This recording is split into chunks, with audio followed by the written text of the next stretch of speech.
외형이 아닌 내면이며 악취가 아닌 향기입니다 라는 제목을 가지고 말씀을 전하도록 하겠습니다.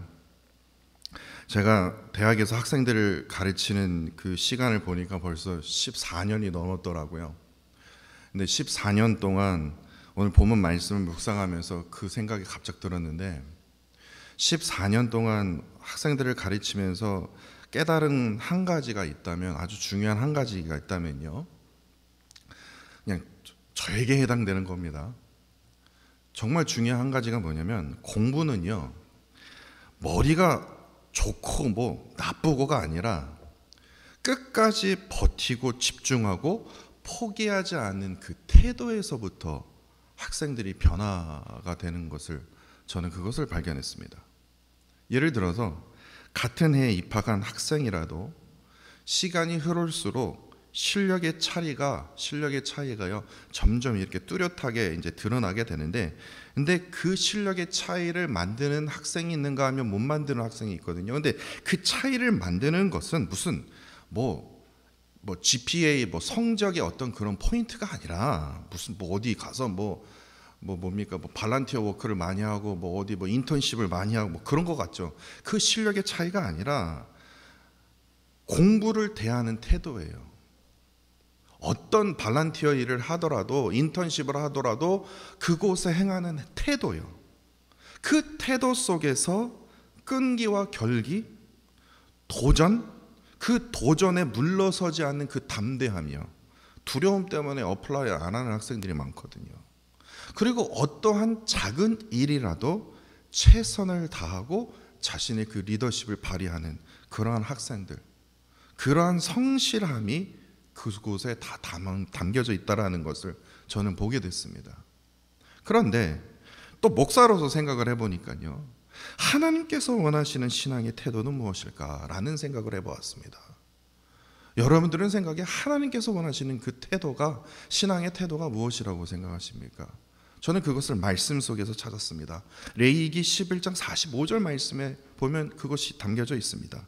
나는 너희 하나님이 되려고 너희를 이집트, 애굽의 땅에서 인도하여 낸 여호와라.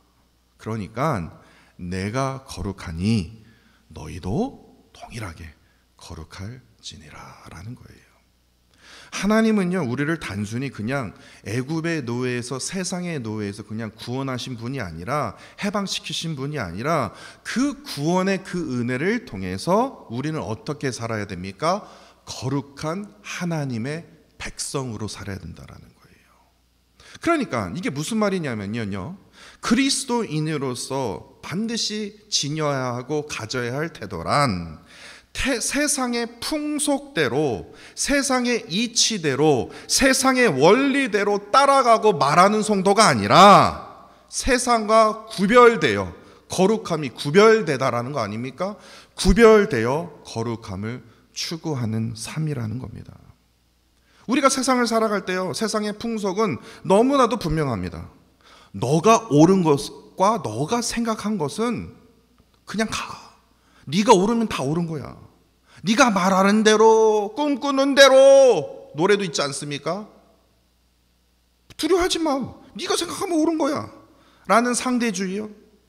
관계 속에서는요, 인간관계는 어떻게 됩니까? 이 관계를 맺으면, 이 사람과 관계를 맺으려면 나에게 이득이 되는가? 결혼생활도 마찬가지예요. 그래서 1등급, 2등급, 3등급으로 나눠 있는 거 아니냐고요. 나에게 이득이 되는지. 나에게 이득이 안 되면, 이익이 안 되면, 이득이 되지 않으면 뭐예요? 관계를 끊어요. 그런 계산적인 인간관계, 직업, 학력, 재산, 특히 한국은 뭡니까? 외모, 그거에 자신이 쉽게 흔들리고요, 정체성이 막 흔들어지는 거예요.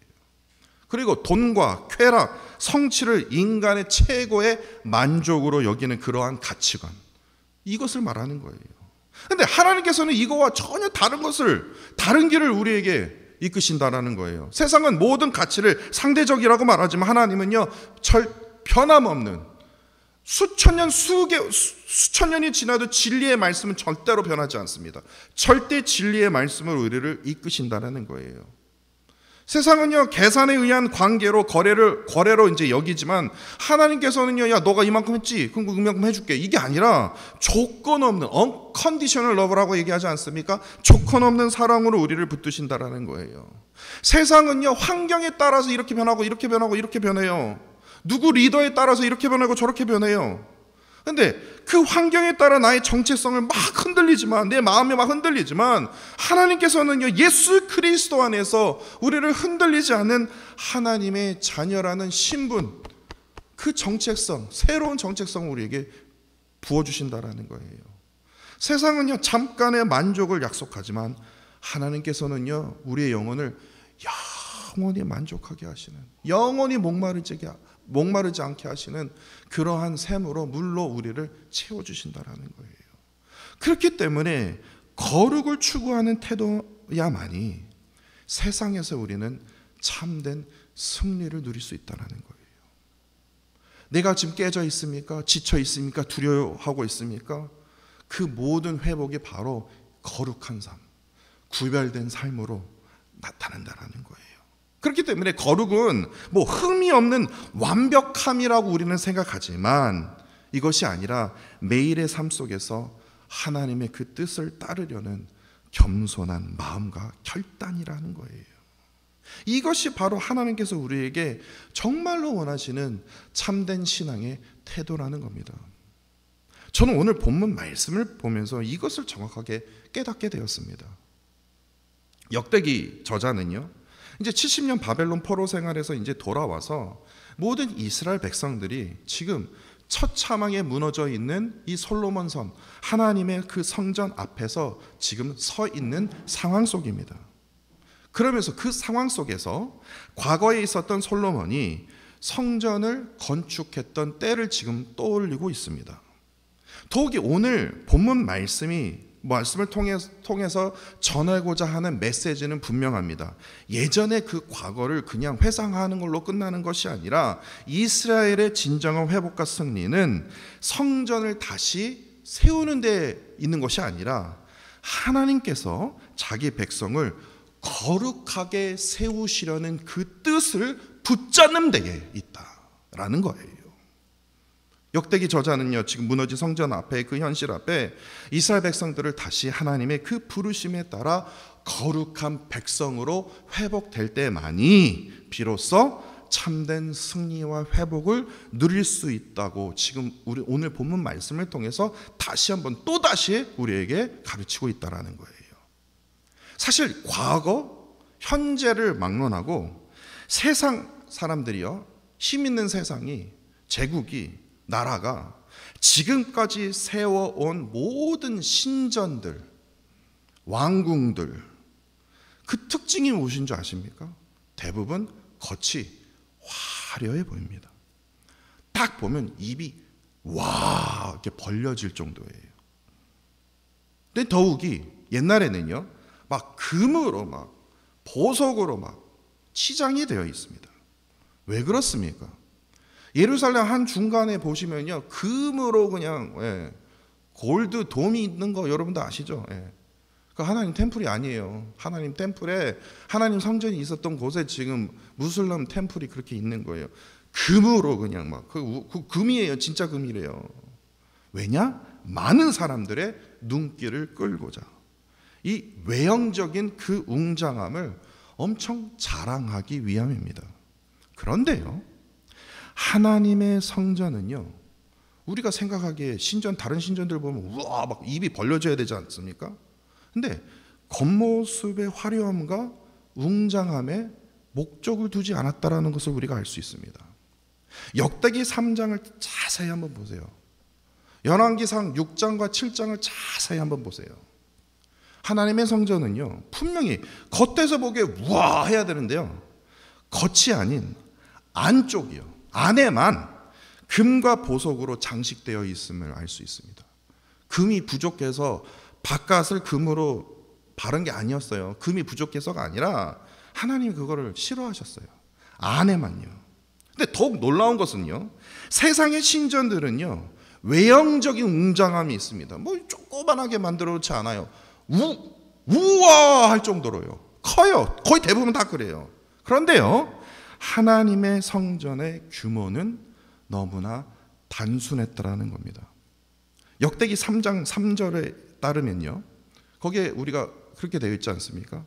60규빗이래요. 길이가 60규빗이고 넓이가 20규빗이래요. 그럼 우리가 보기에 이게 뭐라는 거야? 규빗이라는 우리가 그런 유닛을 쓰지 않으니까요. 근데 제가 책을 찾아봤습니다. 그걸 챗GPT도 찾아봐. 하여튼 뭔가 다 자료를 찾아봤어요. 근데 한국식으로 환상하면요, 여러분들 놀라지 마십시오. 73.6평입니다. 저희 집보다 작더라고요. 73평이에요. 그러니까 약 75평이라고 얘기하는데, 그래서 어느 책은 73.6평, 어느 책은 75평, 70평 뭐 이렇게 해요. 그러니까 하여튼 70평대예요. 그 뭐가 웅장합니까? 조금 솔로몬 성전이 그거보다 한 4-5배 더 큰 것 같아요. 웅장하기보다는 뭐예요? 아담했다라는 겁니다. 그러나 그 안에 담긴 하나님의 영광과 장식은 어떻게 합니까? 와, 그냥 저절로 무릎이 꿇을 수밖에 없다라는 거예요.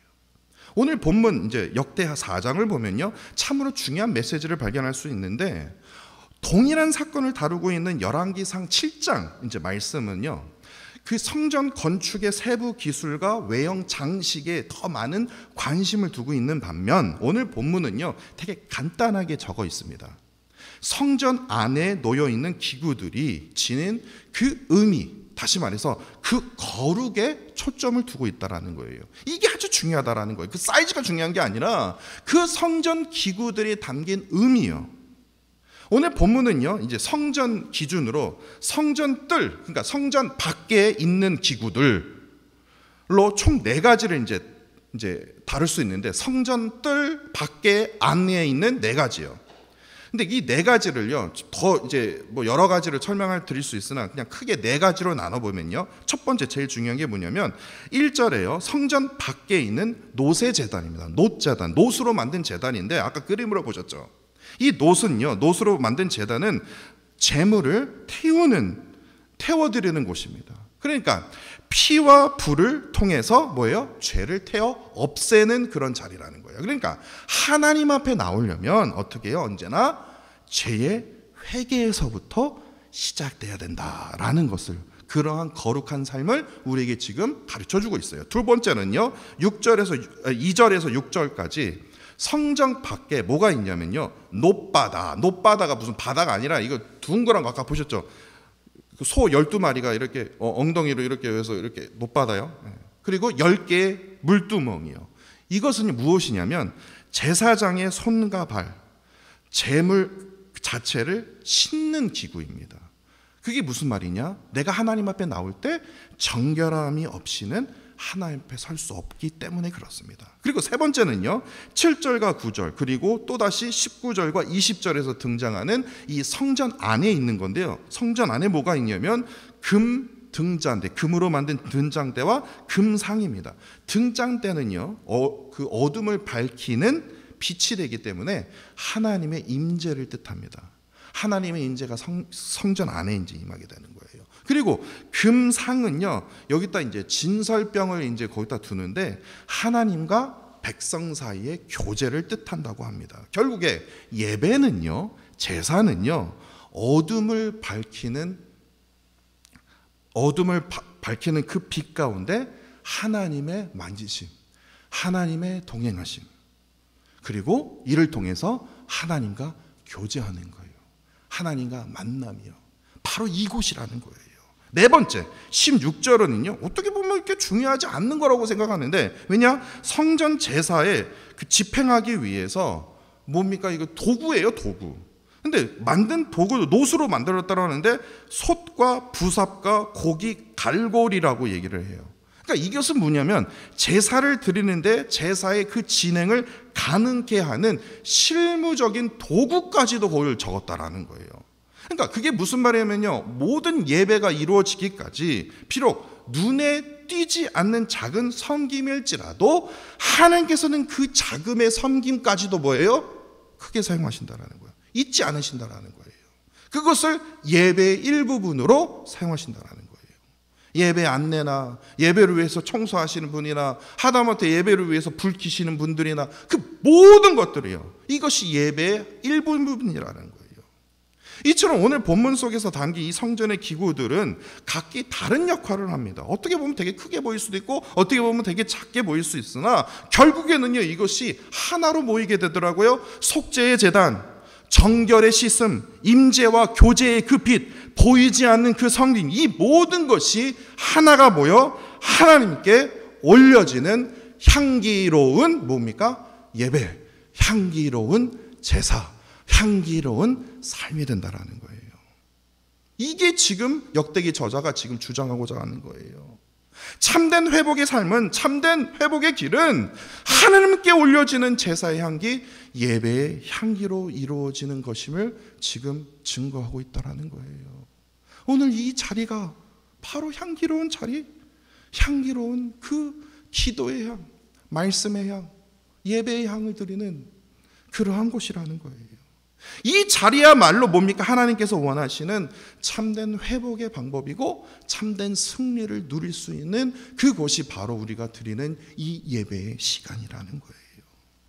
그렇기 때문에 역대기 저자가 오늘 우리에게 증거하는 메시지는 아주 간단합니다.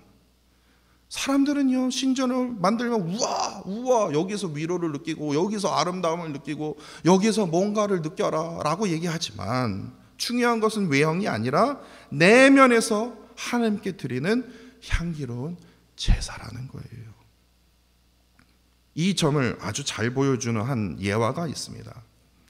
제가 예전에도 한번 4년 전인가 한번 소개해 드린 적이 있는데 제가 이 예화를 읽으면서 참으로 많은 생각이 들었습니다.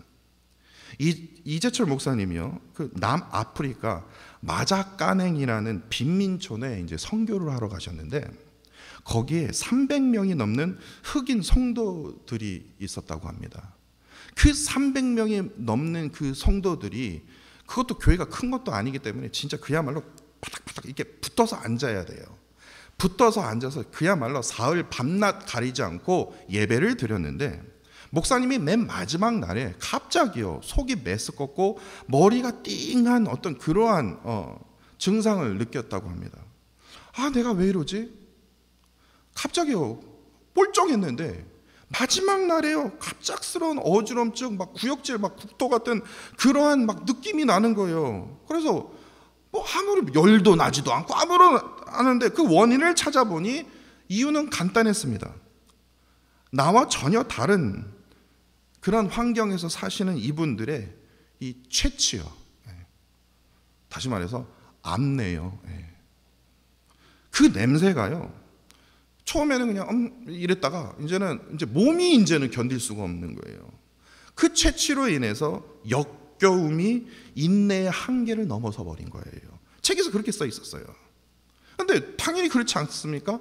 남아프리카 얼마나 덥습니까? 더군다나 붙어 앉잖아요.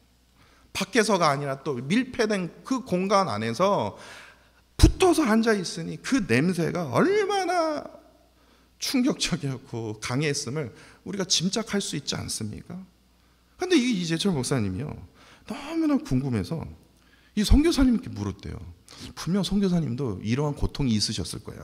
그래서 조심스럽게 이렇게 물었대요. 선교사님, 이러한 냄새가 선교사님 처음에는 좀 힘들지 않으셨어요? 라고 물었대요. 이게 조금 그래도 조심스럽게 물었대요. 그런데 돌아온 대답이 정말 놀라웠다고 합니다. 이렇게 얘기해요. 저는 처음부터 지금까지 이분들에게 어떠한 냄새도 느껴본 적이 없습니다. 목사님 왜 그러세요? 이러는 거예요. 그 고백을 듣는 순간 이 목사님은요, 깊은 깨달음을 얻었다고 합니다. 그래서 책에서 이렇게 고백합니다. 누군가를 사랑한다라는 것은 사랑하는 대상의 전적 수용을 말합니다. 누구를 사랑한다면서 그 사람의 어떤 부분을 제외한 채 나머지 부분만 사랑하겠다라는 것은 이기심일 뿐 참된 사랑이 아닙니다. 그렇지 않습니까? 근데 저는 오늘 역대기 저자가, 오늘 본문의 역대기 저자가 지금 전하는 메시지도 이와 다르지 않다고 생각합니다. 성전의 참된 가치는요, 겉으로 보이는 게 아니에요. 거기서 모이는 얼마나 많이 성도들이 모였는지, 얼마나 많이 바쳐왔는지, 얼마나 대단한지, 헌금이 얼마나 많이 걷어왔는지. 그럼 뭐 액수 쓰지 않습니까? 막 여기다가 막 우리 성도는 몇 명이고 막 액수 쓰고, 또 어느 교회는 뭐 누구 뭐 11조 누구 뭐 겉대 화려한 게 아니라는 거예요. 하나님 앞에 드려지는 나 자신이, 하나님 나의 죄를 용서해 주세요. 내가 지금 하나님 앞에 더 가까이 나갈 때, 내가 그동안 6일 동안 지었던 그 죄 때문에 내가 하나님 앞에 더 가까이 가지 못하도록, 하나님 내가 지금 지었던 그 모든 과거의 잘못을 하나님 용서해 주세요. 더 정결한 모습으로 하나님의 그 임재를 더 갈망해야 되는 거 아닙니까? 우리가 하나님의 그 교제, 하나님의 그 만지심을 우리가 더 사모하며 살아야 되는 거 아니냐고요. 근데 비록 이러한 연약한 모습으로 우리가 살아갈지라도, 세상 사람들이 나를 볼 때 정말 무가치처럼 이렇게 여길지라도, 세상 사람들이 볼 때 정말 매력이 있는 향기가 전혀 나지 않아, 매력이 없어, 아무도 안 좋아해, 그럴지라도 하나님께서는요, 예수 그리스도의 보혈로 우리 모두를 이미 시켜주셨다라는 거예요. 시켜주셔서 어떻게 합니까? 향기로운 제물로 우리를 받아주셨어요. 자기의 독생자 예수 그리스도를 다 포기할 만큼 너가 어떠한 모습으로 나에게 나타날지라도 보혈의 능력으로 나를 품어주셨다는 거예요. 보혈로, 희생의 제물로 나를 감싸주셨다는 거예요. 그런 은혜를 지금 우리가 이 시간, 이 자리에서 지금 우리가 누리고 있다는 거예요. 그렇기 때문에 우리는 담대히 이런 찬양의 고백을 할 수 있는 거예요. 기도의 향 올라가네, 주야로 기도의 향 올라가네. 저는 이 찬양의 가사가요 어려워요. 그래서 자꾸만 이게 맴도는 거예요. 주야로, 밤낮으로 말씀의 향이 지금 올라가고 있지 않습니까? 너의 모습이 비록 아플지라도, 온전한 모습이 아닐지라도 주야로 기도의 향 올라가네, 말씀의 향이 올라가네. 그렇기 때문에 우리는 주는 존귀하신 분, 주는 존귀하신 분, 만물 주께 나와 주께 돌아가니 영광 받으소서라고 우리는 자신 있게 담대히 우리가 고백할 수 있는 겁니다. 그러므로 우리는요, 절대로 세상을 향한 두려움이 아닙니다. 걱정이 아닙니다.